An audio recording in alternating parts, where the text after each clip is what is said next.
Olá pessoal, sejam bem-vindos ao Galapos Cast, programa da Galapos para falarmos de incentivos, M&A, finanças e todo assunto que a gente acredita colocar os valores das empresas em evolução.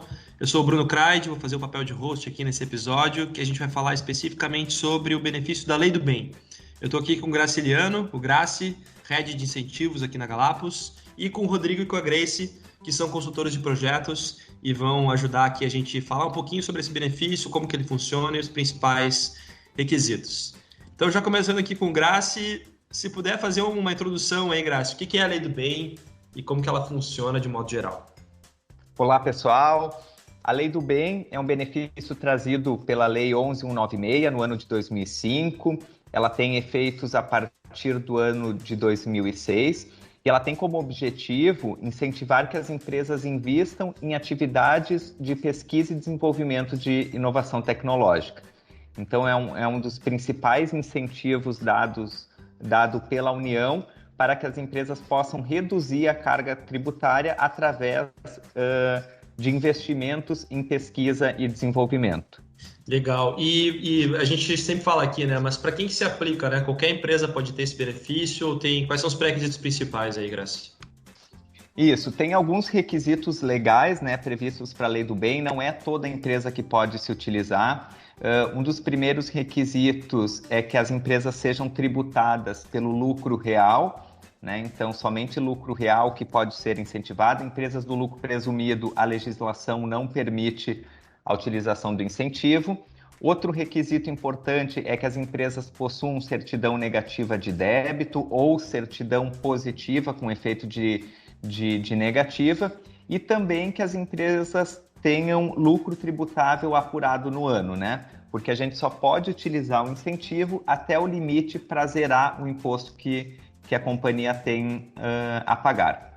Legal, até já tivemos algumas discussões, né, sobre como seria bacana se tivesse uma evolução do benefício para se a empresa teve prejuízo nesse ano, poder aproveitar o benefício dos investimentos que ela teve nesse ano e isso não ficar perdido, né? Porque hoje, se a empresa investiu bastante em P&D nesse ano, mas no fim do dia teve prejuízo, ela não pode aproveitar o incentivo relacionado a esse investimento, né, Graça?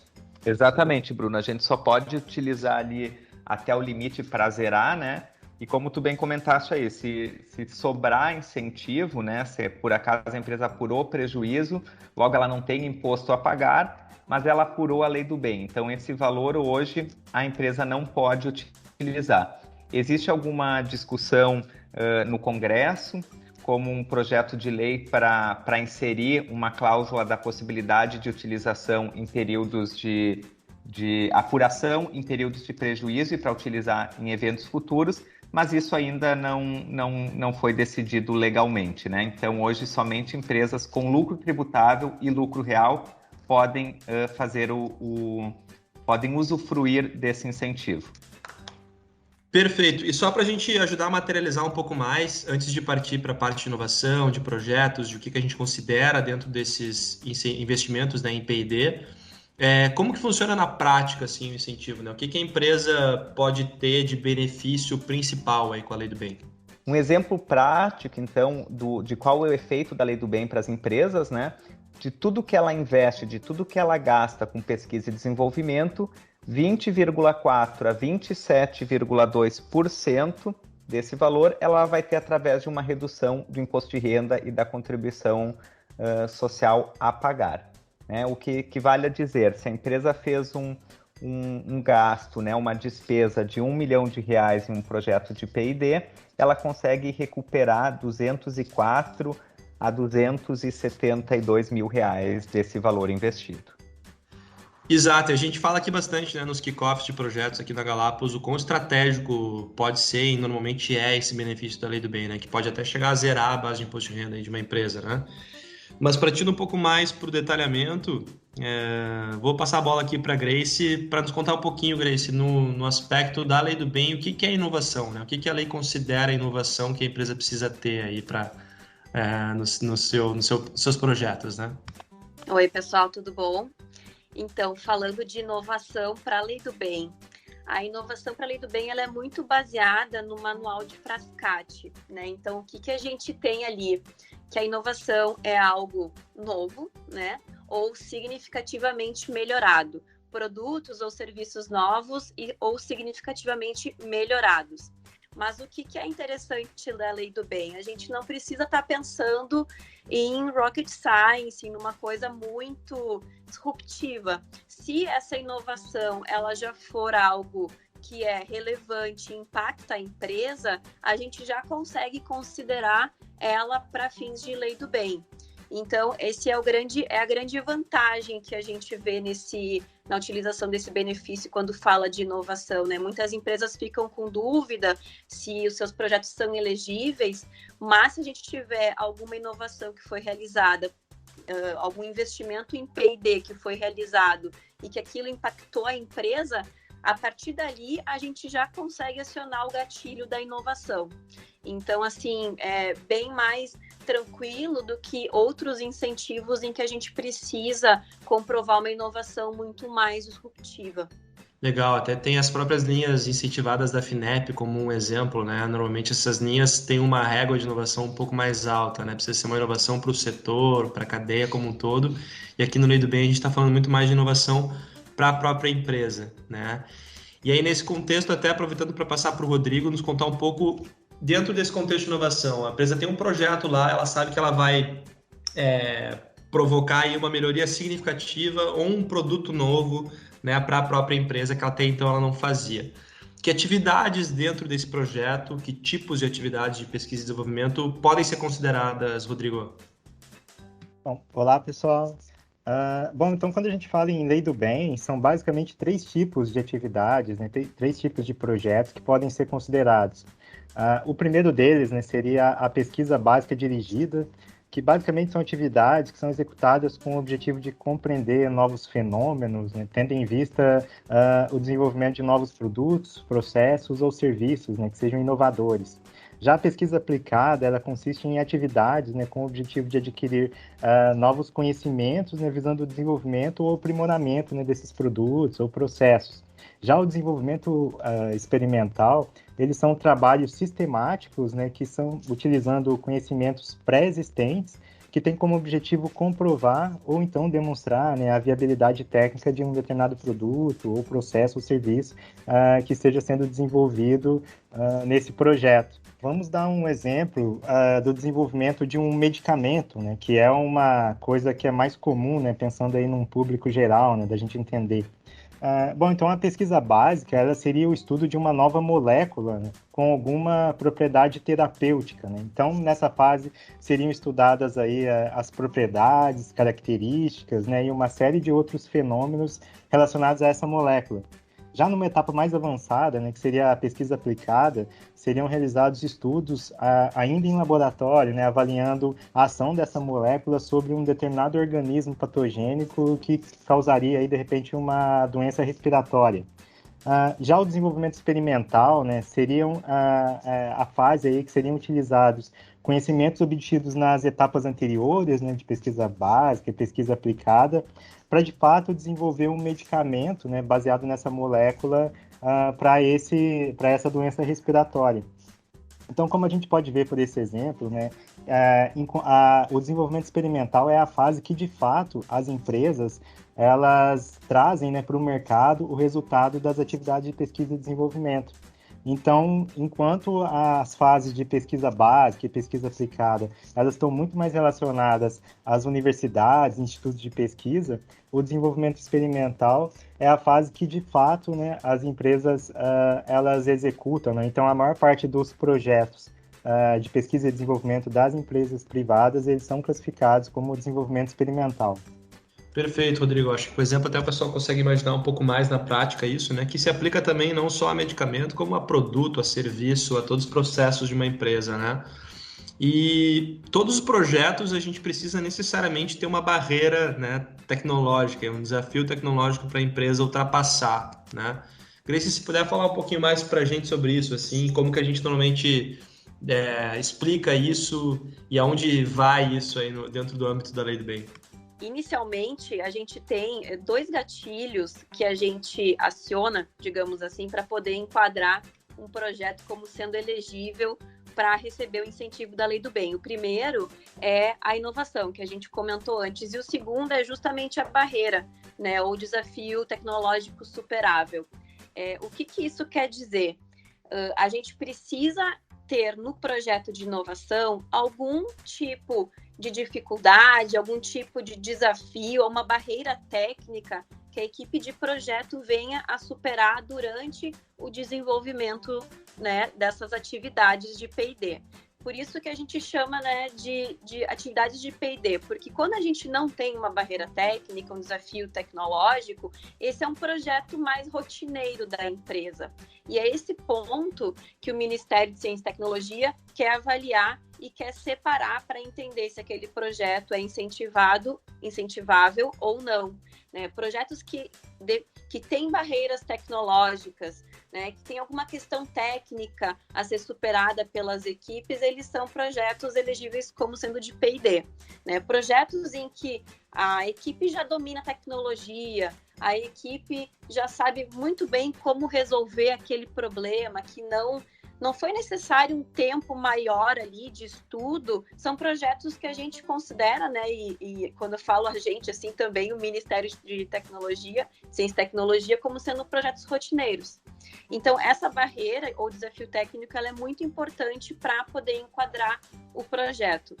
Né? E na parte de barreiras, a gente está falando de questões técnicas e tecnológicas. Né? A gente não considera, dentro da Lei do Bem, problemas que venham a ser de cunho cultural, problemas de, por exemplo, fit daquele produto no mercado, a questão do levar aquele produto com um preço correto, né? Questões mercadológicas, questões comerciais, esses não são desafios que a gente consegue considerar, né? A gente está sempre muito batendo na tecla do desafio técnico, né? Qual foi o problema, a dificuldade que a equipe precisou superar para que aquele projeto desse certo, né? Então, tem muito a ver com a incerteza do projeto dar certo nessa questão do desafio tecnológico.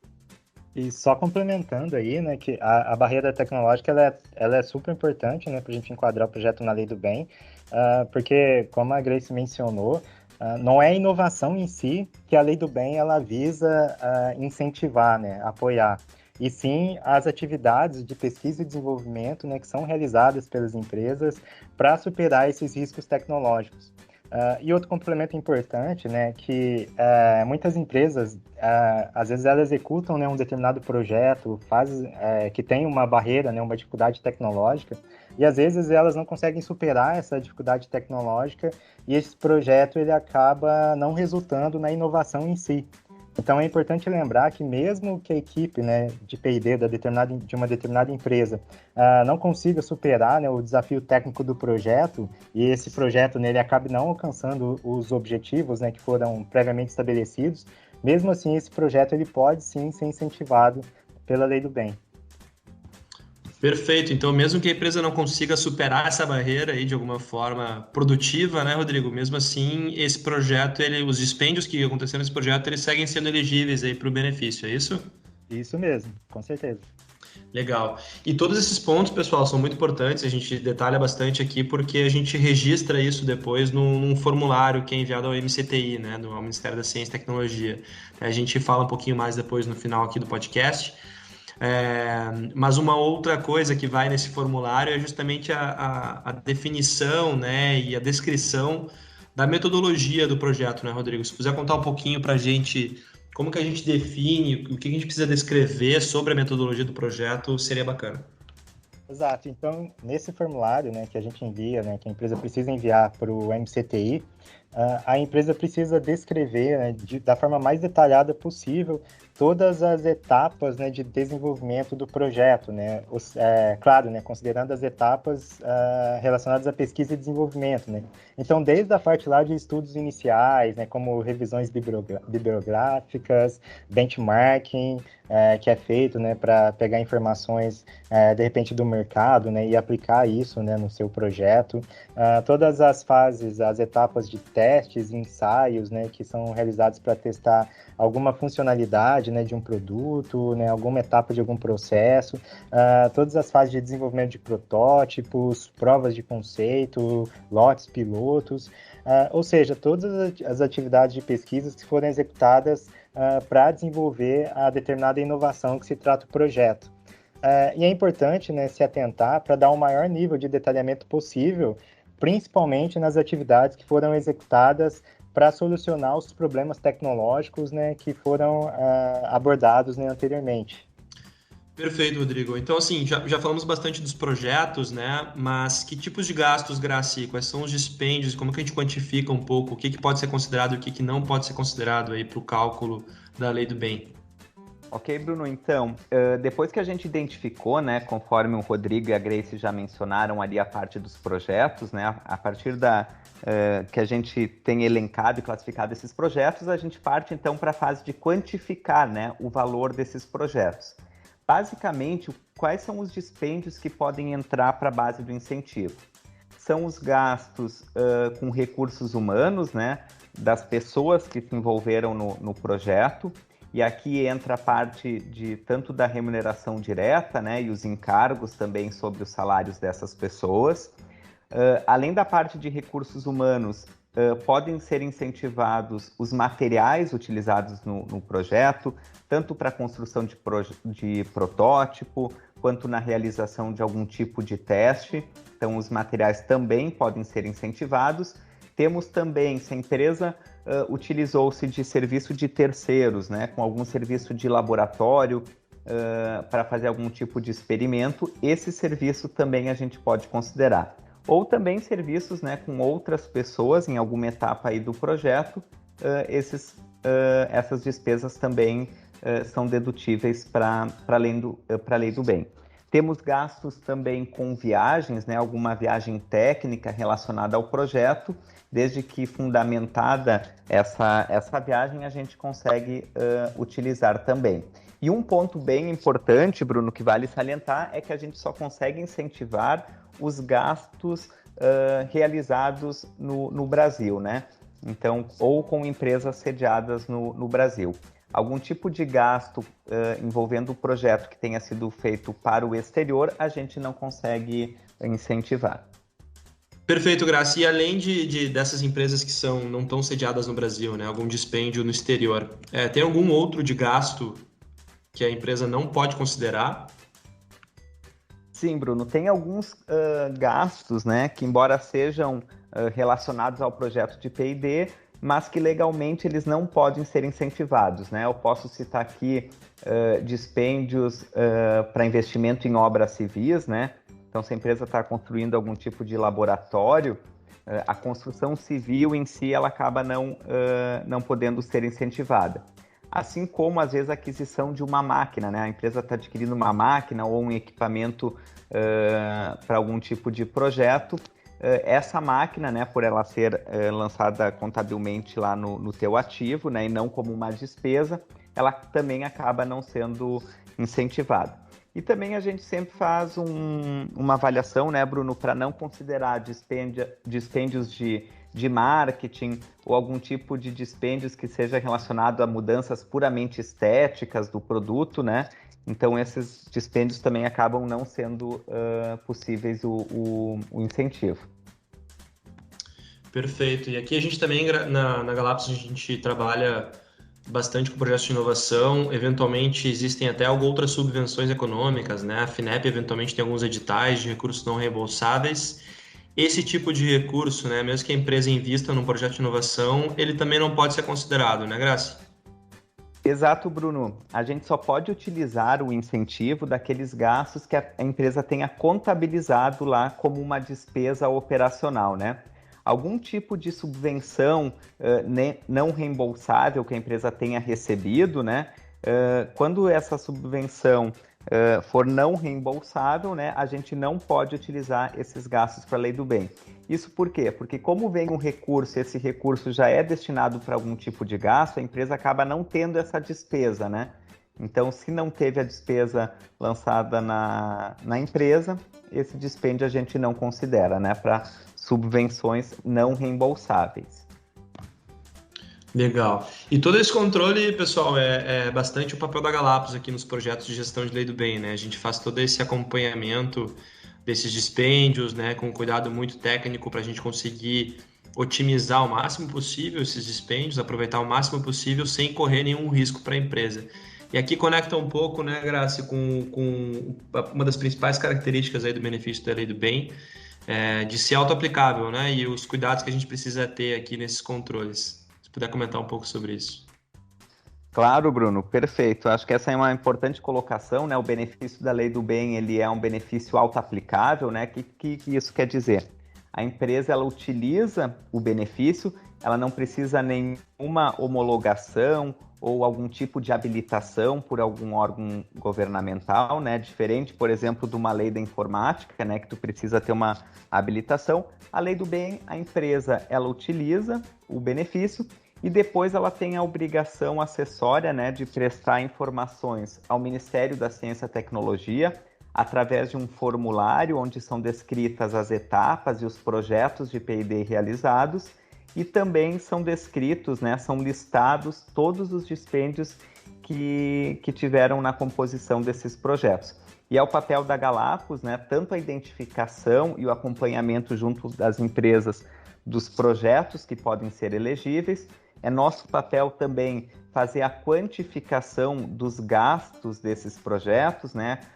Os gastos ali de recursos humanos, de serviços, de materiais, o que pode entrar e o que não pode entrar no incentivo. Então, a Galápagos organiza toda a informação de projetos e a informação quantitativa deles para poder fazer a submissão desse formulário ao Ministério da Ciência e Tecnologia, que geralmente o prazo para entrega é 31 de julho do ano subsequente ao ano dos dispêndios. E outro ponto importante, Bruno, que é importante comentar, é que a gente só pode utilizar os gastos, né, da lei do bem realizados no ano de competência que a gente está apurando o benefício.